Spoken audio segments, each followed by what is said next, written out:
সাইয়েদানা জাকারিয়া আলাইহিস সালাম তিনি ছিলেন বনি ইসরায়েলের একজন নবী, যিনি ফিলিস্তিনের বাইতুল মাকদাসে বসবাস করতেন।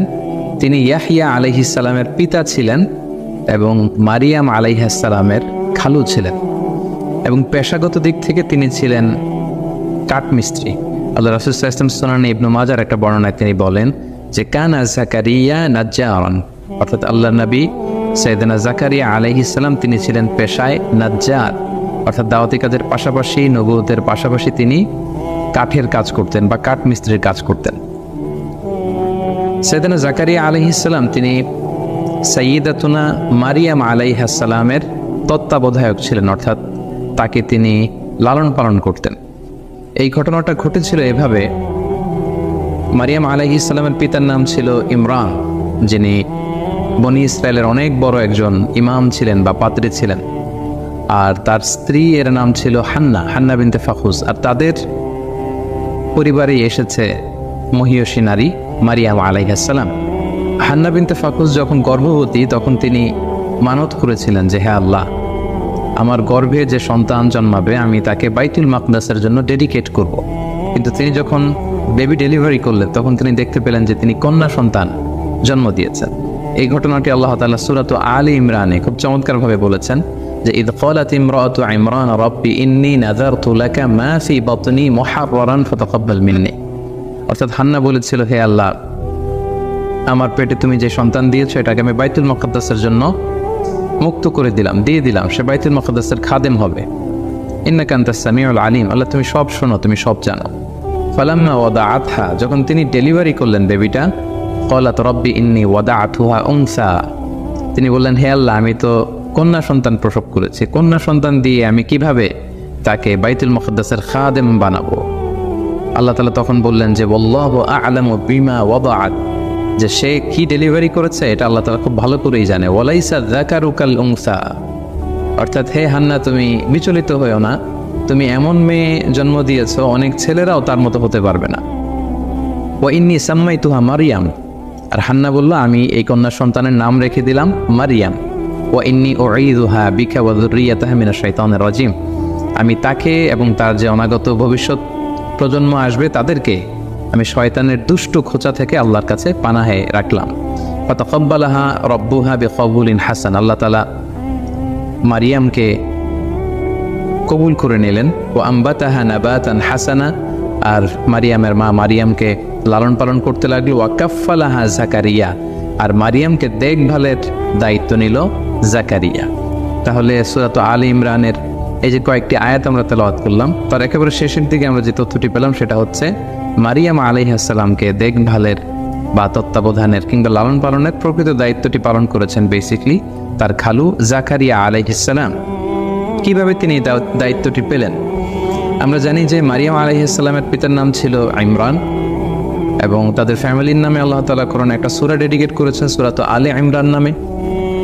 সো মারিয়াম যখন জন্মগ্রহণ করলো এবং তাকে যখন বাইতুল মুকাদ্দাসের জন্য ডেডিকেট করা হলো, তখন কে তার দেখভাল করবে, কে তার দায়িত্ব নেবে, এ নিয়ে লোকদের মাঝে ঝগড়া হতে শুরু করলো। সবাই বললো যে আমি এই দায়িত্ব পালন করব, কারণ মারিয়াম আমাদের ইমামের মেয়ে, আমাদের সবচেয়ে বড় সম্মানিত পাত্রী ইমরানের কন্যা, সো তাকে আমরা তার দায়িত্ব নিতে চাই। তো সবাই যখন দায়িত্ব নিতে চাইলো তখন তাদের মধ্যে কোরা করা হলো, অর্থাৎ লটারি করা হলো, এবং লটারিতে সাইয়েদানা আল্লাহ নবী জাকারিয়া আলাইহিস সালামের নাম এসেছিল। এই কথাটি আল্লাহ তাআলা সূরাত আলী ইমরানে খুব স্পষ্টভাবে বলেছেন যে ইদ ইউলকুনা আকলামাহুম আইয়ুহুম ইয়াকফুলু মারইয়াম, তারা তাদের কলম ছুঁড়ে মেরেছিল যে কে মারিয়ামের দেখাশোনা করবে। ওমা কুনতা লাদাইহিম ইদ ইয়াখতাসিমুন, হে নবী আপনি তাদের সামনে উপস্থিত ছিলেন না যখন তারা এটা নিয়ে ডিসপিউট করছিল, ঝগড়া করছিল। অর্থাৎ তখন সব পাদ্রীরা বা সব ইমামরা তারা তাদের নিজেদের কাছে নিজেদের ব্যক্তিগত কলম দিয়ে তারা তাওরাত লিখে রাখতো। সবাই যখন ডিসপিউট শুরু করলো, মতানৈক্য শুরু করলো যে আমরা নিতে চাই মারিয়ামের দায়িত্ব, জাকারিয়া আলাইহিস সালাম বললেন না আমি নিতে চাই, আমি তার খালো। অন্যান্যরা বললো যে না আমরা নিতে চাই। তখন তারা এই থিওরিতে ঐক্যমত্য হলো যে আমাদের প্রত্যেকের যে ব্যক্তিগত কলম আছে আমরা কলমগুলো ছুঁড়ে মারবো একসাথে, তার মধ্যে থেকে একটি কলম তোলা হবে, যার কলমটি তোলা হবে সেই মারিয়ামের তত্ত্বাবধানের দায়িত্ব নেবে। এবং দেখা গেল যে আল্লাহ নবী সাইয়েদনা জাকারিয়া আলাইহিস সালামের কলমটি সেখানে লটারিতে উঠে আসলো, ফলে তিনি দায়িত্ব পেলেন। কোনো মুফাসসিরিন ইকরাম এটা বলেছেন। আবার তাফসীরে ইবনে কাসিরে এসেছে যে তারা মনস্থির করলো যে প্রত্যেকের কলম, যে কলম দিয়ে তারা তাওরাত লিখে রাখে, প্রত্যেকের কলমকে জর্ডান নদীতে নিক্ষেপ করা হবে। যে কলমগুলো জর্ডান নদীর স্রোতে ভেসে যাবে তারা এই মহান দায়িত্ব পাবে না, বরং যার কলমটি স্রোতের বিপরীতে জর্ডান রিভারের মধ্যে ভেসে থাকবে তাকেই মারিয়াম আলাইহিস সালামের দায়িত্ব দেওয়া হবে। এবং সেক্ষেত্রেও কিন্তু দেখা গেল যে সাইয়েদনা জাকারিয়া আলাইহিস সালামের কলমটি স্রোতের বিপরীতে জর্ডান নদীর উপর ঠায় দাঁড়িয়েছিল এবং বাকি কলমগুলো কিন্তু স্রোতের পানিতে বা স্রোতের বানে এগুলো ভেসে গিয়েছিল, এবং এর মাধ্যমেও সাইয়েদনা জাকারিয়া আলাইহিস সালামের নামটি উঠে এসেছিল। ফলে আল্লাহ নবী জাকারিয়া আলাইহিস সালাম তিনি সাইয়্যিদাতুনা মারিয়াম আলাইহিস সালামের তত্ত্বাবধান বা তাকে রেয়ার আপ করা, তাকে লালন পালন করার দায়িত্বটি তিনি পেয়েছিলেন। সাইয়্যিদাতুনা মারিয়াম আলাইহিস সালাম তিনি বাইতুল মুকাদ্দাস ঝাড়ু দিতেন, পরিষ্কার পরিচ্ছন্ন করতেন, দেখভাল করতেন এবং সবসময় আল্লাহর ইবাদতে তিনি মশগুল থাকতেন। এবং তাকে দেখাশোনা করার জন্য জাকারিয়া আলাইহিস সালাম প্রায় বাইতুল মাকদাসে আসতেন, মারিয়াম আলাইহিস সালামের খোঁজ খবর নিতেন, দেখভাল করতেন। একদিন তিনি মারিয়ামের কাছে এসে দেখলেন যে অমৌসুমী কিছু ফল, অর্থাৎ শীতকালে এসে দেখলেন যে গ্রীষ্মকালীন ফল, প্রচণ্ড শীত তখন বাইতুল মুকাদ্দাসে। তিনি এসে দেখলেন যে গ্রীষ্মকালে যে ফলগুলো প্যালেস্টাইনে পাওয়া যায় এই ফলগুলো মারিয়ামের কাছে, তিনি দেখে তো অবাক হলেন। এবং এই কথাটি আল্লাহ তাআলা খুব চমৎকারভাবে সূরা আলে ইমরানে উল্লেখ করেছেন। আল্লাহ তাআলা বলছেন, কুল্লামা দাখালা আলাইহা জাকারিয়াল মিহরাবা ওয়াজাদা ইনদাহা রিজকা। যতবারই জাকারিয়া আলাইহিস সালাম মেহরাবে ওখানে যেতেন মারিয়ামকে দেখার জন্য, তিনি যেয়ে দেখতেন যে মারিয়ামের কাছে এক ডালি ফল। ক্বালা ইয়া মারইয়ামু আন্না লাকি হাযা। তিনি প্রশ্ন করলেন যে মারিয়াম, এই ফল তুমি কোত্থেকে পেলে? এটা তো সামারের ফল, সামার সিজনের ফল, এই প্রচণ্ড উইন্টার সিজনে এই ফল তোমার এখানে কে দিয়ে গেল? তুমি কোত্থেকে জোগাড় করলে? ক্বালাত হুয়া মিন ইনদিল্লাহ। মারিয়াম আলাইহিস সালাম বললেন যে খালু, এটা আল্লাহর পক্ষ থেকে এসেছে। সুবহানাল্লাহি ওয়া বিহামদি। ইন্নাল্লাহা ইয়ারযুকু মান ইয়াশাউ বিগাইরি হিসাব। আর আল্লাহ তাআলা যাকে চান তাকে বিগাইরি হিসাব, কোনো হিসাব ছাড়া তাকে রিজিক দিয়ে থাকেন। তো জাকারিয়া আলাইহিস সালাম এই দৃশ্যটি দেখে তিনি খুব অবাক হয়েছেন। এবং ইন্টারেস্টিংলি জাকারিয়া আলাইহিস সালাম কিন্তু নিঃসন্তান ছিলেন, তিনি বয়োবৃদ্ধ ছিলেন, ওনার ঔরসে কোনো সন্তান আসেনি। তো ওনার যখন কোনো সন্তান নেই, ঠিক ওই মুহূর্তে উনি যখন দেখতে পেতেন যে মারিয়ামের কাছে অমৌসুমী কিছু ফল, এই মৌসুমে তো এই ফল পাওয়ার কথা না, এই দৃশ্য দেখে ওনার ভগ্ন হৃদয়ে আবার আশার সঞ্চার হলো। তিনি ভাবলেন যে আল্লাহ তাআলা মারিয়ামকে শীতকালে গ্রীষ্মকালীন মৌসুমী ফল খাওয়াতে পারে, সে আল্লাহ তাআলা তো চাইলে আমাকেও এই পুরো বয়সে, আমার এই বার্ধক্যের সময় আমাকে তো আল্লাহ তাআলা সন্তান দিতে পারেন। বেসিকলি মারিয়াম আলাইহিস সালামের সেই ফলের ডালি দেখে তিনি তার মনের কোনায় আশার সঞ্চার হলো, তিনি ইন্সপায়ার্ড হলেন, মোটিভেটেড হলেন। তিনি আল্লাহ তাআলার প্রতি আরও ভরসা বাড়ালেন। তিনি মনে মনে ভাবলেন যে আমার আল্লাহ তাআলার কাছে আমি চাইবো এবং চাইলে তিনি আমাকে সন্তান দিতে পারেন। মারিয়াম আলাইহিস সালামের এই দৃশ্য দেখে ইন্সপায়ার্ড হয়ে আল্লাহ তাআলার কাছে দোয়া করলেন। তিনি বললেন, রব্বি হাবলি মিন লাদুনকা যুররিয়াতান তাইয়্যিবা, অর্থাৎ হে আল্লাহ, আপনি আপনার পক্ষ থেকে আমার জন্য পবিত্র সন্তান দান করুন। খুব কায়মনোবাক্যে, একনিষ্ঠভাবে, সিনসিয়ারলি তিনি দোয়াটা করলেন। সূরা আম্বিয়াতে এসেছে তিনি দোয়া করেছেন, রব্বি লা তাযারনি ফারদা ওয়া আনতা খায়রুল ওয়ারিসিন, অর্থাৎ হে আমার রব, আপনি আমাকে নিঃসন্তান বানিয়ে রাখবেন না, আপনি আমাকে একা বানিয়ে রাখবেন না, আপনি আমাকে উত্তম উত্তরাধিকারী দান করুন। এবং সূরা মারিয়ামে এসেছে যে ইযনাদা রাব্বাহু নিদাআন খাফিয়া, তিনি চুপি সারে চুপি চুপি আল্লাহর কাছে কেঁদে কেঁদে দোয়া করলেন। দোয়ার ভাষাটা কেমন ছিল আমরা যদি একটু দেখি, যে কি প্রাঞ্জল, কি লালিত্যপূর্ণ শব্দ দিয়ে তিনি দোয়া করেছেন। তিনি বলেছেন, ক্বালা রাব্বি ইন্নী ওয়াহানাল আযমু মিন্নি, অর্থাৎ হে আল্লাহ, আমার দেহের হাড়গুলো, অস্থিগুলো দুর্বল হয়ে গিয়েছে। ওয়াহানাল আযমু মিন্নি, আমার হাড় দুর্বল হয়ে গিয়েছে। ওয়াশতাআলা রাসু শাইবা, আমার চুলের শুভ্রতা প্রকাশ পেয়েছে, মানে সাদা চুল হয়ে গিয়েছে সাদা, আমার দেহে শক্তি নেই, বার্ধক্যের ভারে আমি নুজ্জ প্রায়। ওয়ালাম আকুম বিদুআইকা রাব্বি শাকিয়া, কিন্তু হে আমার রব, তোমার কাছে চেয়ে আমি তো কখনো হতভাগা হইনি, আমি যখনই চেয়েছি তুমি দিয়েছো অঢেল। ওয়া ইন্নী খিফতুল মাওয়ালিয়া মিন ওয়ারাই, আমার পরে আমার যে আত্মীয় স্বজন আছে তারা আমার এই দাওয়াতি কাজের এই পরম্পরা তারা বজায় রাখতে পারবে না, আমি ভয় পাচ্ছি, আশঙ্কা করছি তাদের ব্যাপারে, আমার ভাতিজা, আমার ভাগিনা, আমার অন্যান্য আত্মীয়দের ব্যাপারে। ওয়াকানাত ইমরাআতি আকিরা, আর আমার স্ত্রী হচ্ছে বন্ধা, সন্তান জন্মদানে সে অক্ষম। ফাহাবলি মিন লাদুনকা ওয়ালিয়্যা, হে আল্লাহ আপনি আপনার বিশেষ করম এবং ফজল আপনার পক্ষ থেকে আমার জন্য একজন ওয়ালি, গার্ডিয়ান বা সন্তান নির্ধারণ করুন। এবং সুবহানাল্লাহি বিহামদি, আল্লাহ তাআলা সাইয়েদনা জাকারিয়া আলাইহিস সালামের এই কায়মন বাক্যে করা দোয়াকে তিনি কবুল করে ফেললেন। উনি অত্যন্ত বার্ধক্যের ভারে নুজ্জ ছিলেন, বয়স্ক ছিলেন, ওনার স্ত্রী ছিল বন্ধা, কিন্তু আল্লাহ তাআলা বললেন ফাস্তাজাবনা লাহ, আমি তার দোয়া কবুল করলাম, তার ডাকে সাড়া দিলাম। ওয়া ওয়াহাবনা লাহু ইয়াহইয়া, আর তাকে আমি একটা সন্তান দিলাম যার নাম হচ্ছে ইয়াহইয়া। ওয়া আসলাহনা লাহু যাওজা, আর তার স্ত্রীকে আমি সন্তান দানে সক্ষম বানালাম। সুবহানাল্লাহি বিহামদি। এবং এই সুসংবাদটা, এই গ্ল্যাড টাইডিংসটা এসেছিল তখন যখন তিনি বাইতুল মাকদাসের মেহরাবে দাঁড়িয়ে সালাত আদায় করছিলেন। আল্লাহ তাআলা বলছেন ফানাদাতুল মালাইকাতু ওয়া হুয়া কাইমুন ইউসাল্লি ফিল মিহরাব, মেহরাবে যখন তিনি নামাজ আদায় করছেন হঠাৎ ফেরেশতাদের এক দল এসে বলল যে glad tidings for you Zakariya, তোমার জন্য সুসংবাদ, আন্নাল্লাহা ইউবাশশিরুকা বিয়াহইয়া, আল্লাহ তাআলা আপনাকে ইয়াহইয়ার সুসংবাদ দিচ্ছেন, ইয়াহইয়া নামে একজন সন্তান আল্লাহ তাআলা আপনাকে দিবেন। তিনি তো অবাক হয়ে গেলেন, তিনি বললেন ক্বালা রাব্বি আন্না ইয়াকুনু লি গুলাম, আল্লাহ আমার সন্তান হবে কিভাবে? ওয়া কানাত ইমরাআতি আকিরা, আমার স্ত্রী তো বন্ধা, এটা পরীক্ষিত, এটা প্রমাণিত হয়েছে যে সে সন্তান জন্ম দিতে পারবে না। আর ওয়াকাদ বালাগতু মিনাল কিবারি ইতিয়া, আর আমি তো বার্ধক্যের একেবারে শেষ মাথায় পৌঁছে গিয়েছি। ক্বালা কাযালিক, আল্লাহ বললেন এভাবেই, it's very easy for me. ক্বালা রাব্বুকা হুয়া আলাইয়া হাইয়িন, আল্লাহ বললেন যে এটা আমার জন্য খুবই সিম্পল, এটা খুবই সহজ একটা ব্যাপার আমার কাছে। ওয়াকাদ খালাকতুকা মিন ক্বাবলু ওয়া লাম তাকু শাইয়্যা, হে জাকারিয়া আমি তো তোমাকে সৃষ্টি করেছি যখন তুমি কিছুই ছিলে না, অস্তিত্বহীনতা থেকে তোমাকে আমি অস্তিত্বে যে আল্লাহ আনতে পারলাম, সে আল্লাহ তুমি বৃদ্ধ হতে পারো, তোমার স্ত্রী বন্ধা হতে পারে, তোমাদেরকে কি আমি সন্তান দিব না বা দিতে পারবো না? অবশ্যই দিতে পারবো, আল্লাহ তাআলার পক্ষে এটা সহজ। ক্বালা রাব্বি জাআলনি আয়া, জাকারিয়া আলাইহিস সালাম বলেন আল্লাহ তাহলে আপনি একটা সাইন দেন, আমাদেরকে একটা নিদর্শন দেন, কিভাবে বুঝবো যে আমাদের সন্তান হবে, লোকেরাও বা কিভাবে বুঝবে? ক্বালা আয়াতুকা আল্লা তুকাল্লিমান নাসা সালাসা লায়ালিন সাবিয়্যা, আল্লাহ বলেন তোমার নিদর্শন হচ্ছে সামনের 3 দিন তুমি আর কথা বলতে পারবে না, তোমার কথা বলার শক্তি আমি কেড়ে নিলাম, তুমি চুপ থাকবে 3 দিন, ইশারা ইঙ্গিতে কাজ করতে হবে। এবং সেটাই হলো, তিনি তারপরের 3 দিন কথা বললেন না। বনী ইসরাইলের যারাই এসেছে তাদেরকে তিনি আকারে ইঙ্গিতে আল্লাহর তাসবিহ তাহলিল করতে বললেন। সুবহানাল্লাহি বিহামদি। ঠিক এভাবেই আল্লাহ তাআলা সাইয়েদনা জাকারিয়া আলাইহিস সালামের মনোবাঞ্ছনা তিনি পূরণ করেছেন, তার হৃদয়টাকে আল্লাহ তাআলা সিক্ত করেছেন, তার দোয়াকে আল্লাহ তাআলা কবুল করেছেন। এবং সেটা ঘটেছে কিভাবে? ওই যে মারিয়াম আলাইহিস সালামকে তিনি ফল খেতে দেখেছেন, যেই ফল ওই টাইমে পাওয়া যায় না, তিনি মোটিভেটেড হলেন যে মারিয়ামকে আল্লাহ যদি এটা করতে পারে, আমি আল্লাহর কাছে চাইলে আল্লাহ আমাকে কেন দিবে না?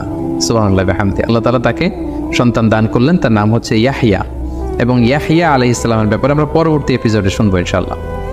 সাইয়েদনা জাকারিয়া আলাইহিস সালামের দাওয়াতের ব্যাপারে যদি আমাদের কথা বলতে হয়, তাহলে কোরআনের দিকে তাকালে আমরা দেখি যে ওনার দাওয়াতের ব্যাপারে স্পেসিফিকলি আল্লাহ তাআলা কোনো কথা কোরআনে তিনি বলেননি। তবে আমরা জানি যে পৃথিবীর সব নবীরা তাওহীদের দাওয়াত দিয়েছেন, একত্ববাদের দাওয়াত, ওয়াননেস অফ গড, পৃথিবীতে স্রষ্টা যে একজন, এটার দাওয়াত দিয়েছেন। সব নবীরা রিসালাতের দাওয়াত দিয়েছেন, যারা বাণীবাহক বা বার্তাবাহক হয়ে পৃথিবীতে এসেছেন তারা নিজেদেরকে রাসূল বলে প্রমাণ দিয়েছেন। এবং সবশেষে পৃথিবীর প্রত্যেক নবীরা দ্য লাইফ আফটার ডেথ, মৃত্যুর পরে যে আমাদের হেয়ার আফটার, আমাদের আখিরাত, the day of judgment, the day of accountability, এই আখিরাতের কনসেপ্ট কিন্তু পৃথিবীর প্রত্যেক নবীরা তার বা তাদের উম্মতদের সাথে শেয়ার করেছেন।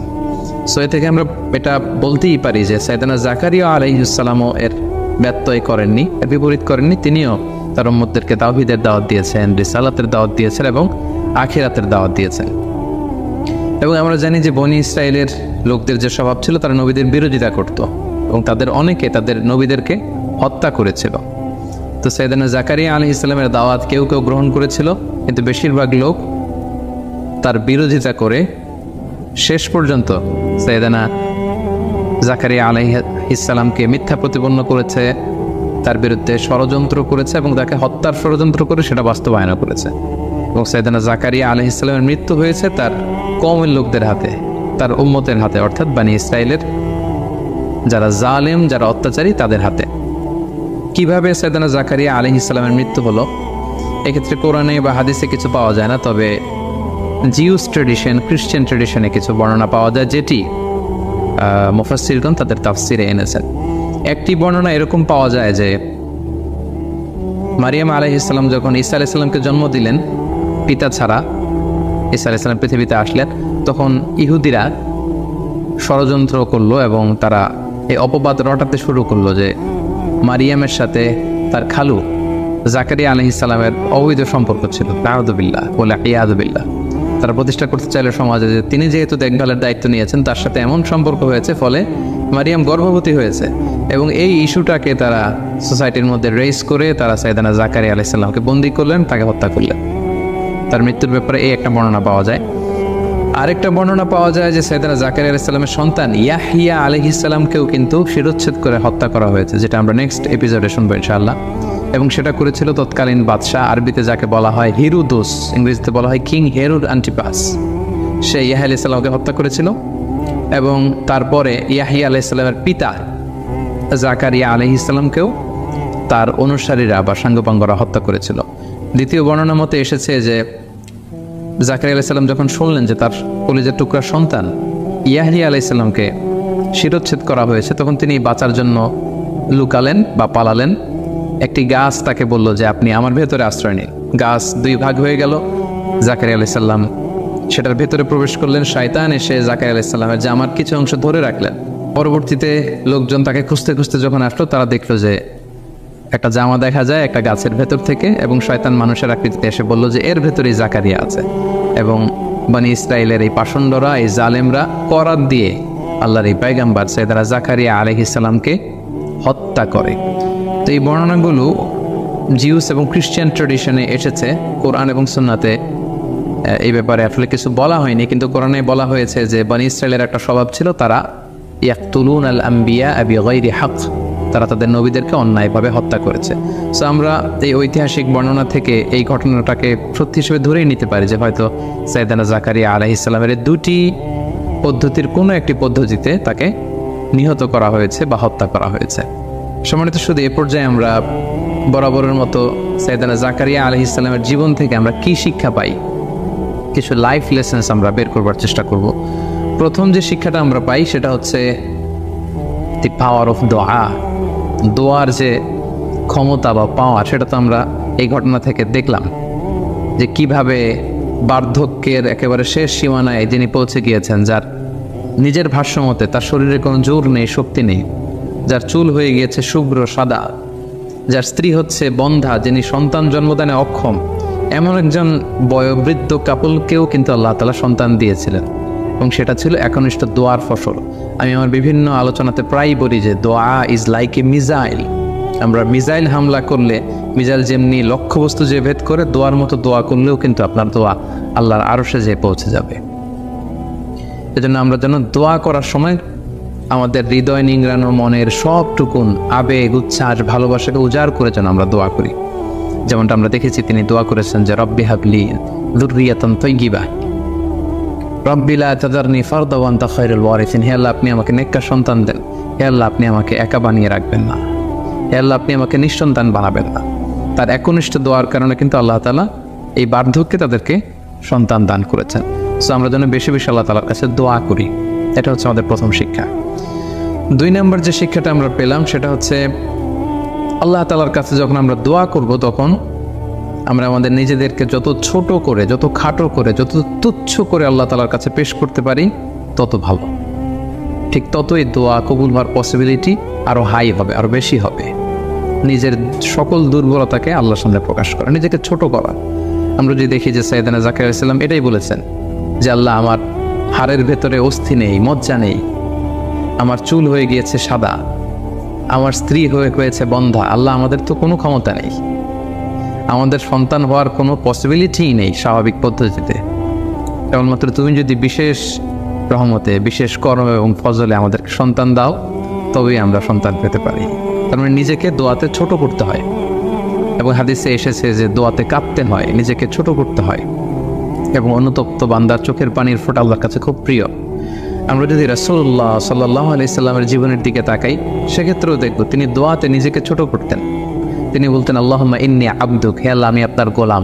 অবনু আবদিক, গোলামের ঘরের গোলাম, মানে আমার পিতা আব্দুল্লাহ তিনিও আপনার গোলাম, আমিও গোলাম, আমার বাবাও গোলাম। অবনু আমাতিক, আমার মা আমিনা তিনিও আপনার গোলাম, মানে আমরা সবাই আপনার দাস, সবাই আপনার গোলাম। নাসিয়াতি বিয়াদিক, হে আল্লাহ আমার মাথার চুলের ঝুঁটি আপনার হাতের মুঠোয়, আপনি যেদিকে টানবেন সেদিকে যেতে আমি বাধ্য। আদলুন ফিয়া ফাদাউ, আপনি যে ফয়সালাই করবেন, যে ডিসিশনে আমার ব্যাপারে নেবেন, আমার টু শব্দটুকু করার কোনো সুযোগ নেই, কিছু বলার নেই। আপনি যেই ফয়সালাই করবেন সেটাই আমার জন্য ইনসাফ। তো এভাবে নবীরা দোয়াতে নিজেদেরকে বিলিয়ে দিতেন, নিজেদেরকে ছোট করে, তুচ্ছ করে, নিজেদের দুর্বলতাকে রবের সামনে প্রকাশ করে তারা দোয়া করতেন, আর সে দোয়া আল্লাহ তাআলা কবুল করে নিতেন। তো আমরা যেন দোয়ার ক্ষেত্রে নিজেদেরকে ছোট করে আল্লাহ তাআলার কাছে কায়মনো বাক্যে পেশ করি, এই শিক্ষাটা আমরা পেলাম। 3 নম্বরে আমরা যেটা শিক্ষা পেলাম যে নাথিং ইজ ইম্পসিবল টু আল্লাহ। আল্লাহর কাছে অসম্ভব বলতে কিছু নেই, তিনি সব করতে পারেন, তিনি সব করতে পারেন। তিনি পাহাড়কে দরিয়া করতে পারেন, তিনি দরিয়াকে পাহাড় করতে পারেন, তিনি শুকনো মরুভূমিতে তিনি ঝর্ণা বহাতে পারেন, তিনি তরঙ্গ বিক্ষুব্ধ সাগরকে ধুধু মরু প্রান্তর বানাতে পারেন। কুন ফাইয়া কুন, তিনি শুধু বলেন বি, ইট ওয়াজ, এটা হয়ে যায়। তিনি কোন বললে সেটা হয়ে যায়। সো আল্লাহ তাআলার কাছে অসম্ভব বলতে কিছু নেই, এটা আমরা জানলাম সাইয়েদনা যাকারিয়া আলাইহিস সালামের জীবনী থেকে।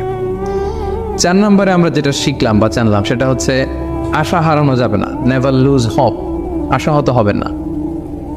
আমরা প্রায় দেখি যে অনেক নবদম্পতি বা দম্পতি, তাদের অনেক বছর বিয়ে হয়েছে, 5 বছর, 10 বছর, 15 বছর, এদের সন্তান হয় না। তারা অনেকে আমাদের কাছে এসে তাদের মনের দুঃখ কষ্টের কথা শেয়ার করে এবং তারা হতাশ। আমরা সে সমস্ত দম্পতি ভাই বোনদেরকে বলবো যে আপনারা হতাশ হবেন না। আপনারা যদি যাকারিয়া আলাইহিস সালামের জীবনের দিকে খেয়াল করেন, যে দেখবেন যে তাদের এই বার্ধক্যের সময় যে আল্লাহ তাআলা সন্তান দিয়েছেন, আপনাকেও আল্লাহ দিতে পারেন। আপনাকে চাইতে হবে, আপনি চান আল্লাহর কাছে, চাওয়ার মতো চাইলে আল্লাহ তাআলা শুনবেন। সো যে সমস্ত দম্পতির সন্তান হয় না, তাদের জন্য আমাদের পরামর্শ হচ্ছে যে আপনারা চেষ্টা করুন, আপনারা দোয়া অব্যাহত রাখুন, আপনারা প্রপার ট্রিটমেন্ট নিন। আল্লাহ তাআলা চাইলে আপনাদের মনের আশা পূরণ করতে পারেন। সর্বশেষ যে শিক্ষাটি আমরা সাইয়েদনা যাকারিয়া আলাইহিস সালামের জীবনী থেকে পাই সেটা হচ্ছে যে আল্লাহ তাআলার কাছে যে আমরা সন্তান চাই, আর দম্পতিরা যে সন্তান চাই, মা বাবারা সন্তান চাওয়া, বেবি নেওয়া, এটার উদ্দেশ্য কি হবে, এটাও কিন্তু আমরা সাইয়েদনা যাকারিয়া আলাইহিস সালামের জীবনী থেকে পেয়েছি। কারণ উনি আল্লাহকে বলেছেন যে আল্লাহ ইন্নী খিফতুল মাওয়ালিয়া মিন ওয়ারাই, অর্থাৎ হে আল্লাহ তুমি আমাকে বনি ইসরাইলের নবী বানিয়েছো, আমি তোমার কথা মানুষকে পৌঁছে দিই, আমি বাণীবাহকের কাজ করি, আমি দাওয়াত ইসলামের কাজ করি, কিন্তু আমার পরে এই দাওয়াতকে কন্টিনিউ করবে, জারি রাখবে এমন কাউকে আমার বংশের মধ্যে আমি দেখতে পাচ্ছি না। আল্লাহ তুমি এমন এক সন্তান দাও, আমার যে নেককার সন্তান, যে আমার এই দাওয়াতের ধারাবাহিকতা যে অব্যাহত রাখবে। তাহলে দেখেন নবীদের, আমরা সন্তান চাই কি কারণে সন্তান চাই? যে শেষ বয়সে সে আমার শেষ সম্বল হবে, আমার আখেরে লাঠি হবে, আমাকে সাপোর্ট করবে, আমাদের দেখভাল করবে, নানা কারণে আমরা আল্লাহর কাছে সন্তান চাই। কিন্তু নবীদের মাইন্ডসেট কিন্তু আমাদের থেকে আলাদা। তিনি বলেছেন ওয়াইন্নী খিফতুল মাওয়ালি আমি ওয়ারাই, আল্লাহ আমার পরে তো এই দিন ইসলাম মিটে যাবে যদি নিউ জেনারেশনকে দাওয়াত দেওয়ার মতো কেউ না থাকে। আমার ভাই ভাতিজা, আমার ভাগিনা, এদের মধ্যে কাউকে তো আমি দেখি না যারা আমার এই দাওয়াতি মেসেজকে কন্টিনিউ করবে। সো আল্লাহ আমাকে একজন নেককার আল্লাহওয়ালা সন্তান আপনি দান করুন যে আমার এই দাওয়াতকে অব্যাহত রাখবে। সো আমরা সন্তান সন্ততি চাইবো এজন্য তারা সত্যের পথে থাকবে, তারা কল্যাণের বাণী প্রচার করবে এবং তারা আমাদের ভালো কাজগুলো যেখানে আমরা শেষ করেছি সেখান থেকে শুরু করে এর ধারাবাহিকতা বজায় রাখবে। বৃষ্টি যদি হয়, কখনো বৃষ্টি, বাইরে প্রচন্ড বৃষ্টি, আপনি জামাত ধরার জন্য মসজিদে যেতে পারতেছেন না, তখন ঘরের সবাইরে নিয়ে আপনি জামাতের ইমাম হবে, দরকার আছে না নাই? আপনি ইমাম, আপনার ছেলেরা পেছনে, মেয়েরা পেছনে, নারী পুরুষ একই কাতারে দাঁড়াতে পারে না, তো আপনি ইমাম, পেছনে আপনার ছেলেরা, এরপরের কাতারে আপনার মেয়েরা আর আপনার স্ত্রীরা। পারা যাবে না? ছেলে মেয়ে যদি না থাকে, হুজুর আমি আর সে টোনাটুনি সংসার, তাহলে টোনা দাঁড়াবে সামনে, টুনি দাঁড়াবে পেছনে, একসাথে দাঁড়ানো যাবে?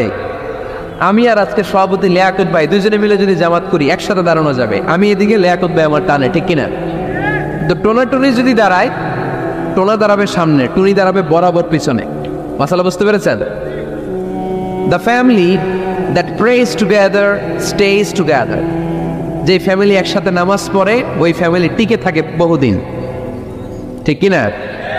I repeat, the family that prays together stays together. যে পরিবার একসাথে সালাত আদায় করে ঘরে, এই পরিবারগুলো ভাঙে না। এই পরিবারে ডিভোর্সের কথা শুনবেন না। এই পরিবারে আছে শুধু শান্তি আর শান্তি। চিল্লায় বলে ঠিক কিনা?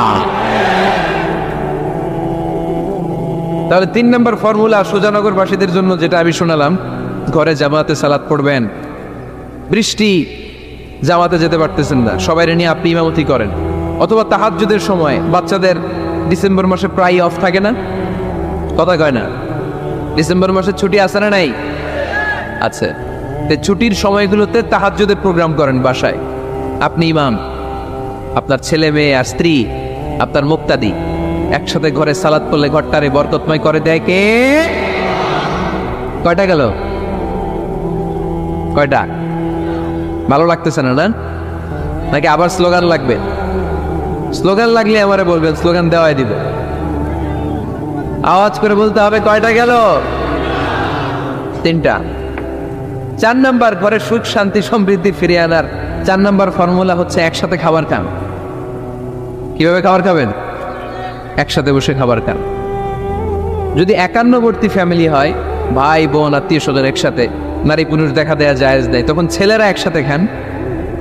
ছেলেদের পর্ব শেষ হলে মেয়েরা একসাথে খান। একসাথে খেলে খাবার শেয়ার করলে বরকত আছে না নাই? সামান্য একটু খাবার আপনি আপনার ছেলের পাতে তুলে দেন, আপনার ছেলে আপনার পাতে তুলে দিবে, বরকত বাড়ায় দিবে কে? একসাথে ইফতারি করবেন, আলাদা আলাদা ইফতারি করবেন না। একসাথে ইফতারি করলে বরকত দেয় কে? আল্লাহর হাবিব সাল্লাল্লাহু আলাইহি ওয়াসাল্লাম বলেন, কেউ যদি কাউকে ইফতারি করায় তাহলে রোজাদারের যত সওয়াব, যিনি ইফতারি করালো তারও তত সওয়াব। সাহাবারা বলেন, আমাদের তো এত সম্পদ নাই যে মানুষকে ইফতারি করাবো। আল্লাহর হাবিব সাল্লাল্লাহু আলাইহি ওয়াসাল্লাম বলেন, ওয়ালাউ বিতামরা, একটা খেজুর দিয়েও যদি করাও এই সওয়াব পাবা। ওয়ালাউ বিআযফাতি লাবান, এক ঢোক দুধ দিয়েও যদি করাও, ওয়ালাউ বিশারবাতি মা, এক ঢোক পানি দিয়েও যদি করাও এই সওয়াব পাবা। আপনি আপনার ভাই বোন একসাথে ইফতারি করতে বসেছেন, আপনার প্লেট থেকে একটা পেঁয়াজও আপনার ভাইয়ের প্লেটে দিবেন, ওই সওয়াব পাবে। আপনার ভাই একটা খেজুর আপনার প্লেটে দিবে, ওই সওয়াব পাবে। সুবহানাল্লাহ কইবেন না? তাহলে ঘরে সুখ শান্তি ফিরে আনার 4 নম্বর ফর্মুলা, একসাথে খাবার খান। একসাথে খাবার খেলে হৃদ্যতা বাড়ে, সম্পর্ক বাড়ে। খাবার শুরু করবেন বিসমিল্লাহির রহমানির রহিম দিয়ে। কি দিয়ে? কোন হাতে খাবেন? বা হাতে, তাই না? চিল্লায় বলেন কোন হাতে? ডান হাতে। বিসমিল্লাহ বলে খাওয়া শুরু করবেন, ডান হাতে খাবেন। খাওয়া শেষে পড়বেন আলহামদুলিল্লাহ। খাওয়ার পরে কি পড়বেন? খবরদার রান্নার বদনাম করবেন না কখনো। রান্নার বদনাম করেন নাকি? এটা ঝাল হয়েছে, ওইটা মজা হয় নাই, এটা টক হয়েছে, এটা লবণ হয় নাই, এরকম আছে না নাই? লবণ হয় নাই, বউরের তালাক দিছে, এরকম আছে না নাই? রান্না একটু ভালো হয় নাই, ঝাল হয়ে গেছে বেশি, বউরে মায়ের সুর, এরকম ডাকাইতে আছে না নাই? মা আবা রাসূলুল্লাহ সাল্লাল্লাহু আলাইহি ওয়াসাল্লাম তুআমান ক্বাত্তু, আল্লাহর হাবিব সাল্লাল্লাহু আলাইহি ওয়াসাল্লাম কখনো কোনো রান্নার বদনাম করতেন না। ইনিশতাহাহু আকালাহু, বুখারীর বর্ণনা। ভালো লাগলে খেতেন, ভালো লাগতেছে আরো খেতেন, আরো খেতেন। ওয়া ইন কারিহাহু তারাকা, ভালো না লাগলে রেখে দিতেন, ওর দিকে তাকাইতেন না। কিন্তু কখনো বলেন নাই লবণ হয় নাই, কখনো বলেন নাই ঝাল বেশি হয়েছে, কখনো বলেন নাই রান্নাটা মজা হয় নাই। সুবহানাল্লাহ পড়বেন না? কি রাসূল ছিলেন আবার। এজন্য রান্নার বদনাম করবেন না, একসাথে মিলেমিশে খান, বরকত বাড়ায় দিবে কে? 4টা গেল। 5 নাম্বার, ঘরে কোরআন তেলাওয়াত করুন। কি তেলাওয়াত? কোরআন তেলাওয়াত নাই, ঘরে তেলাওয়াত নাই, ফজরের পরে তেলাওয়াত নাই, সব ঘুম আর ঘুম, আছে না নাই? তো রহমত বরকত ঢুকবে কেমনে? ঘরে কোরআন তেলাওয়াত করুন। হাজবেন্ড তার ওয়াইফকে কোরআন তেলাওয়াত শোনাবে, ওয়াইফ তার হাজবেন্ডকে শোনাবে, বাবা তার সন্তানকে শোনাবেন, সন্তান বাবাকে শোনাবেন। প্রতি মাসের জন্য একটা সূরাকে নির্ধারণ করুন যে আমরা সবাই মিলে এই মাসে এই সূরাটা মুখস্থ করব। পারা যাবে? আওয়াজ করে বলেন তো, সূরাতুদ দুহা এটা কি খুব বড় সূরা? কথা কয় না? সূরাতুদ দুহা কি বড় সূরা না ছোট সূরা? তো এক মাসে কি এই সূরাটা মুখস্থ করা যাবে না? কথা বলে? ওয়াত-তিনি ওয়াজ-যাইতুন ওয়া তুরি সিনিন, এটা কি বড় সূরা? এক মাসে পারা যাবে না? প্রতি মাসের জন্য একটা করে সূরা নির্ধারণ করুন। তাহলে 12 মাসে কয়টা সূরা? আওয়াজ করে বলতে হবে। 12টা সূরা, প্রতি মাসে একটা। আজকে তো 31st নাইট না? কয়টা বাজে? হ্যাঁ, আরো সময় বাকি। 12টা বাজতে বাজতে আরো দেরি অনেক। এখানে পটকা টটকা ফুজায় নাকি? বোমা টোমা কিছু নাই না? মাশাআল্লাহ, সুজানগরের লোক তো খুব আল্লাহওয়ালা দেখি। আল্লাহ কবুল করুক। এই যে নতুন বছরের জন্য প্ল্যান নেন, ঘরটারে কি করে সুখী সমৃদ্ধ বানাবেন। প্রতি মাসের জন্য কয়টা সূরা? 12 মাসে তাহলে কয় সূরা? 12 সূরা। প্রতি সপ্তাহে আপডেট নেবেন, খোঁজ খবর নেবেন, কয় আয়াত হইল তোমার। স্ত্রীর খোঁজ খবর নেবেন, সন্তানের খোঁজ খবর নেবেন, কয় আয়াত হলো। মাস শেষে সবাই সবার কাছ থেকে শুনবেন, ঘরের বরকত বাড়ায় দিবে কে? এরকম ফ্যামিলি আমাদের সবার হোক, আমরা চাই না? হ্যাঁ, স্ত্রী তার স্বামীকে কোরআন তেলাওয়াত করে শোনায়, স্বামী তার স্ত্রীকে কোরআন তেলাওয়াত করে শোনায়, বাবা তার সন্তানকে কোরআন তেলাওয়াত করে শোনায়, সন্তান তার বাবাকে কোরআন তেলাওয়াত করে শোনায়। আপনার ছেলে মেয়েরা যখন কোরআন পড়ে আওয়াজ করে পড়তে বলেন, যাতে ভুল হলে শুধরে দিতে পারেন। এবং প্রতি মাসে যে সূরাটা মুখস্থ করবেন, ওই সূরাটা তাদাব্বুরে কোরআন করতে হবে, অর্থ জানতে হবে। মাতৃভাষায় কোরআনের অর্থ জানার দরকার আছে না নাই? তাহলে ঘরে কোরআন তেলাওয়াত করবেন। আল্লাহ রাসূল সাল্লাল্লাহু আলাইহি ওয়াসাল্লাম আম্মা জান আয়েশা রাদিয়াল্লাহু তাআলা আনহার কোলের মধ্যে মাথা রেখে কোরআন তেলাওয়াত করতেন। সুবহানাল্লাহ নাই? বিয়ে করছেন কারা কারা দেখি হাত তোলেন। বিবাহিতদেরকে সুজানগরে কি বলেন আপনার আঞ্চলিক ভাষায়? বিবাহিত, বিয়াতি। আর অবিবাহিত আপিয়াতি। বিয়াতিরা হাত তুলেন, বিয়াতিরা। ঠিক আছে, আবিয়াতি বেশি আজকে, বিয়াতি কম। হাত নামান। স্ত্রীর কোলে মাথা রেখে কোরআন তেলাওয়াত করবেন, পারবেন না? কষ্ট হবে? স্ত্রীর কোলে মাথা রেখে কোরআন তেলাওয়াত করবেন, এটা সুন্নাহ। আল্লাহ রাসূল সাল্লাল্লাহু আলাইহি সাল্লাম আম্মা জান আয়েশা রাদিয়াল্লাহু তাআলা আনহার কোলে মাথা রেখে কোরআন তেলাওয়াত করতেন। আম্মা জান আয়েশা রাদিয়াল্লাহু তাআলা আনহা বলেন, কানা রাসূলুল্লাহি সাল্লাল্লাহু আলাইহি ওয়াসাল্লাম ইয়াকরাউল কুরআন ওয়া রা'সুহু ফি হাজরি ওয়া আনা হায়েদ। আমার মাসিক চলা অবস্থায়, মেনস্ট্রুয়েশনাল পিরিয়ড চলা অবস্থায় আমার কোলে মাথা রেখে বিশ্বনবী কোরআন তেলাওয়াত করেছেন, আর আমি শুনেছি। চিল্লায় পড়েন সুবহানাল্লাহ। ঘরে শান্তি নাই, কারণ কোরআন তেলাওয়াত নাই। তো কোরআনের তেলাওয়াতও নাই, শান্তিও নাই। আল্লাহর হাবিব সাল্লাল্লাহু আলাইহি ওয়াসাল্লাম বলেছেন, সহিহ মুসলিমের হাদিস, লা তাজআলু বুয়ুতাকুম মাকাবিরা, তোমরা তোমাদের ঘরটারে গোরস্থান বানিয়ে রেখো না। ফা ইন্না শাইতানা ইয়ানফিরু মিনাল বাইতিল্লাযী তুকরাউ ফীহি সূরাতুল বাকারা, কারণ শয়তান ওই ঘর থেকে দৌড়ে পালায় যেই ঘরে সূরাতুল বাকারা তেলাওয়াত করা হয়। সুবহানাল্লাহ পড়ে। এজন্য ঘর উদ্বোধনের সময় কোন সূরা পড়তে হয়? সূরা বাকারা। চিল্লায় পড়েন কোন সূরা? আওয়াজ করে পড়েন কোন সূরা? নতুন ঘর করছেন, নতুন দোকান করছেন, নতুন ফ্ল্যাট কিনেছেন, কোন সূরা পড়বেন? সূরাতুল বাকারা। শয়তান ওই ঘরে থাকে না। সহিহ মুসলিমের আরেকটা হাদিসে আল্লাহ রাসূল সাল্লাল্লাহু আলাইহি ওয়াসাল্লাম বলেছেন, ইকরাউ সূরাতাল বাকারা, তোমরা সূরা বাকারা তেলাওয়াত করো। ফা ইন্না আখযাহা বারাকা, যে সূরা বাকারা পড়ে আল্লাহ তাআলা এই ঘরটায় বরকত দেয়। ওয়া তারকাহা হাসারা, আর যে সূরা বাকারা পড়ে না সে খালি আফসোস করে। ওয়ালা ইস্তাতিউ আল বাতালা, কোন জিন, কোন পেতনি, কোন ব্ল্যাক ম্যাজিক, কোন জাদু টুনা বান ওই ঘরের কোন সদস্যকে কোনো ক্ষতি করতে পারে না। আবার সূরা বাকারায় একটা আয়াত আছে, কোরআনের সর্বশ্রেষ্ঠ আয়াত। বলেন তো আয়াতটার নাম কি? আওয়াজ করে বলেন কোন আয়াত? আল্লাহর হাবিব সাল্লাল্লাহু আলাইহি ওয়াসাল্লাম বললেন, মান ক্বারা আয়াতাল কুরসি দুবুরা কুল্লি সালাতিন মাকতুবা, প্রত্যেক ফরজ সালাতের পরে যে ব্যক্তি আয়াতুল কুরসি পড়বে তার জান্নাতে যাওয়ার ব্যাপারে আর কোনো বাধা থাকবে না। একটা মাত্র বাধা ছাড়া, সেটা হচ্ছে মরণ। লোকটা মরে না তাই জান্নাতে যায় না, মরলেই জান্নাতি। আওয়াজ করে পড়েন আল্লাহু আকবার। তাহলে সংসারে শান্তি আনার 5 নাম্বার পদ্ধতি হচ্ছে ঘরে কোরআন তেলাওয়াত করতে হবে। তাহলে ঘরে সুখ শান্তি আর সমৃদ্ধি আনার 5 নাম্বার ফর্মুলা হচ্ছে ঘরে কোরআনের তেলাওয়াত লাগবে। এখন কোরআনের তেলাওয়াত নাই, কোরআন আমরা শিখাতে চাই না, আছে না নাই? আমরা এখন ধর্মপ্রাণ হয়েছি কোরআন ছাড়া। কি ছাড়া? ধর্মপ্রাণ, ধর্মপ্রাণ, আমরা বড়ই ধর্মপ্রাণ। নামাজ রোজার কিছু নাই, ভুলেও ধরি না কোরআন ধর্মপ্রাণ। রোজ সকালে শুনতাম আগে আল কোরআনের বাণী রে, আল কোরআনের বাণী। এখন শুনি সারে গামার দীপ্ত ফ্যান ফেনানি। রোজ সকালে শুনতাম আগে আল কোরআনের বাণী রে, আল কোরআনের বাণী। এখন শুনি সারে গামার দীপ্ত ফ্যান ফেনানি। ধর্মপ্রাণ মুসলমান আজকাল হয়েছে মডার্ন, ধর্মপ্রাণ ধর্মপ্রাণ আমরা বড়ই ধর্মপ্রাণ। নামাজ রোজার কিছু নাই, ভুলেও ধরি না কোরআন ধর্মপ্রাণ। ঠিক না?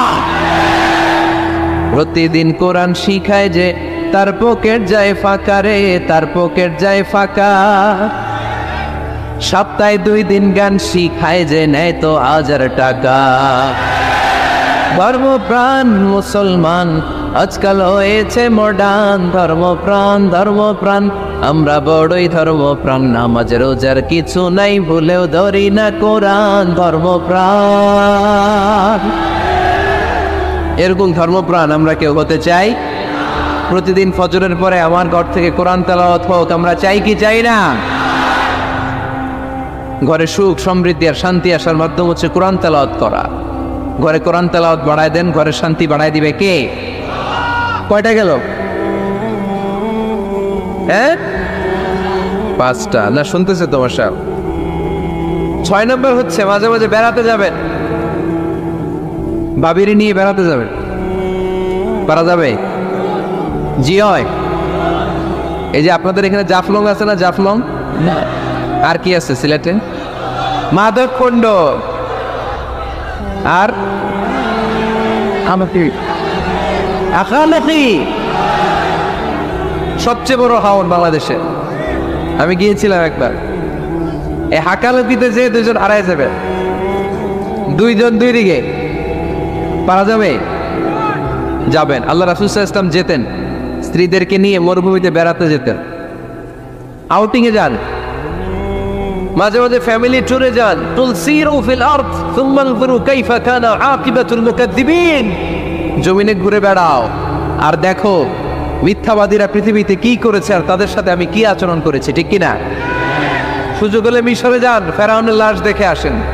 কারুনের বাড়িতে যান, ধ্বংসস্তূপ দেখে আসেন। পারলে জর্ডানে যান, মৃত সাগর দেখে আসেন। সমকামিতার কারণে লূত আলাইহিস সালামের কওমের লোকদেরকে আল্লাহ জমিন থেকে উঠে একটা আঘাত করেছেন জমিনে। ফাজআলনা আলিয়াহা সাফিলাহা, জমিনের উপরের মাটিকে আমি নিচে ঢুকিয়েছি, নিচের মাটিকে আমি উপরে ঢুকিয়েছি। উপর থেকে শিলা আর প্রস্তর বৃষ্টি নাজিল করে পুরো জমিনটারে আমি মাসাকার করে দিয়েছি। ওইখানে এখন ডেড সি, লোহিত সাগর, মৃত সাগর। ওখানে কোনো মাছ জন্মায় না, কোনো কাঁকড়া জন্মায় না, ব্যাঙ জন্মায় না, কিচ্ছু জন্মায় না। লবণের ডেনসিটি, ঘনত্ব এত বেশি, ওখানে কোনো মানুষ ডুবেও না। গজবের জায়গা। সুযোগ হলে দেখে আসেন। টাকা পয়সা ভালো থাকলে সময় হলে প্রায়ই ফ্যামিলি মেম্বারদেরকে নিয়ে উমরায় যান। কই যাবেন? উমরায় যান। নবদম্পতি যারা বা রিসেন্টলি তোমরা যারা বিয়ে করতে যাচ্ছ, you are going to be a new couple, পারলে তোমাদের হানিমুনটা উমরায় সেরে ফেলো। পারা যাবে না? স্বামী স্ত্রী 2 জনে মিলে মক্কায় চলে যাও, আল্লাহর ইবাদত, আল্লাহর ঘরে সিজদা দিয়ে নতুন জীবনটাকে নতুন ভাবে শুরু করো। বরকত দিবে কে? তাহলে ঘরে বা ফ্যামিলিতে সুখ সমৃদ্ধি নিয়ে আসার 6 নম্বর মাধ্যম হচ্ছে আউটিং এ যাওয়া, মাঝে মাঝে বেড়াতে যাওয়া। আল্লাহ রাসূল সাল্লাল্লাহু আলাইহি ওয়াসাল্লাম বেড়াতে যেতেন, সফরে স্ত্রীদেরকে নিয়ে যেতেন। সহিহ বুখারীর বর্ণনা, কানা রাসূলুল্লাহ সাল্লাল্লাহু আলাইহি ওয়াসাল্লাম ইযা আরাদা সাফারান আকরা বাইনা আজওয়াজি। আল্লাহ রাসূল সফর করলে কেউ স্ত্রীকে নিয়ে যাবেন, তিনি স্ত্রীদের নাম লিখে লটারি করতেন। সুবহানাল্লাহ নাই? কি করতেন? কোরআ, আরবিতে বলে কোরআ, বাংলায় বলে লটারি। এই লটারি জায়েজ, এই লটারি জায়েজ আছে। স্ত্রীদের নাম লিখে কোরআ করতেন, লটারি। যার নাম আসতো তাকে নিয়ে আল্লাহর হাবিব সাল্লাল্লাহু আলাইহি ওয়াসাল্লাম সফরে বেরিয়ে যেতেন। সফরে স্ত্রীদের সাথে দৌড়াদৌড়ি করতেন। সুবহানাল্লাহ পড়বেন না? আম্মা জান আয়েশা রাদিয়াল্লাহু তাআলা আনহাকে আল্লাহর হাবিব সাল্লাল্লাহু আলাইহি ওয়াসাল্লাম এত ভালোবাসতেন, আল্লাহর হাবিব সাল্লাল্লাহু আলাইহি ওয়াসাল্লাম বলতেন, আয়েশা চলো দৌড়াদৌড়ি করি। ওই যে দেখা যায় খেজুর গাছ, চলো কে কার আগে যেতে পারে। 2 জন দৌড়ালেন। বিয়ের প্রথম দিকে আম্মাজান আয়েশা রাদিয়াল্লাহু তাআলা আনহা ফার্স্ট হয়ে গেলেন, কারণ তখন তিনি চিকন ছিলেন, এত মোটা ছিলেন না।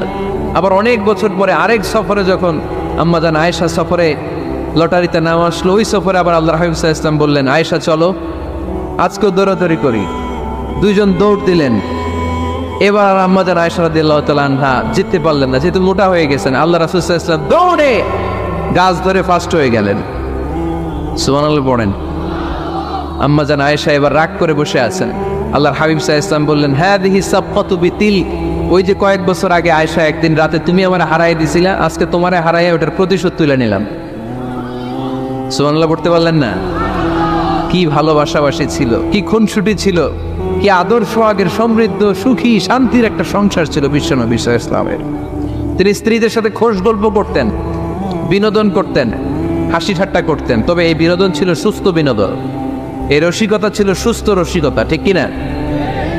আমরা এটা করতে চাই না। অনেকের চেহারা, আমাদের চেহারার মধ্যে কোনো হাসি নাই, খালি রাগ আর রাগ, আছে না নাই?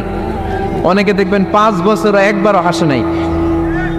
সুজানগরে আলহামদুলিল্লাহ এরকম নাই। সুজানগরের এই যে সবাই হাসতেছে, সবার মুখে হাসি, হাসবেন, মুচকি হাসবেন, মুচকি হাসি দেওয়া সুন্নাত। আর মুচকি হাসতে পয়সা লাগে না। পয়সা লাগে? তা হাসেন না কেন? মুচকি হাসেন, হাসি দেওয়া সুন্নাত। তো তাহলে 6 নাম্বার যে পদ্ধতি আমরা পেলাম ঘরে সুখ শান্তি আনার, মাঝে মাঝে ফ্যামিলি মেম্বারদেরকে নিয়ে আমরা হাকালুকি হাওড়ে হারিয়ে যাব, আমরা মাধবকুণ্ড বেড়াতে যাব, আমরা জাফলংয়ে যাব, পারলে আমরা কক্সবাজার সমুদ্র সৈকতে যাব, যেমনটি আল্লাহর হাবিব সাল্লাল্লাহু আলাইহি ওয়াসাল্লাম স্ত্রীদেরকে নিয়ে বেড়াতে যেতেন। ইনশাআল্লাহ পড়েন। পারবেন তো? যাবেন তো সবাই? আচ্ছা, 7 নাম্বার পদ্ধতি সংসারে সুখ শান্তি ফিরে আনার, ফ্যামিলির গুরুত্বপূর্ণ বিষয়ে সিদ্ধান্ত নিতে পরামর্শ করবেন। Family meeting. কি করবেন? কি মিটিং? ফ্যামিলি মিটিং করবেন, পরামর্শ। এক্ষেত্রে স্ত্রী, সন্তান, ভাই, বোন, আব্বা আম্মা সবার পরামর্শ নেবেন। অনেকে আছে কারো কথা শোনে না, মনে যা চায় তাই করে, আছে না নাই? পরে আফসোস করে, পরে হাই হাই করে, কারণ যারা পরামর্শ করে এরা কোনোদিন হাই হাই করা লাগে না। চিল্লায় বলেন ঠিক কিনা? এজন্য আল্লাহ বললেন, ওয়াশাবিরহুম ফিল আমরি ফাইযা আযামতা ফাতাওয়াক্কাল আলাল্লাহ। গুরুত্বপূর্ণ বিষয়ে সিদ্ধান্ত নেবার আগে তোমরা পরামর্শ করে নাও। যখন তোমরা পরামর্শ করে সঠিক সিদ্ধান্তে উপনীত হয়ে যাবে, তখন তাওয়াক্কুল করবা একজনের উপর, তিনি কে?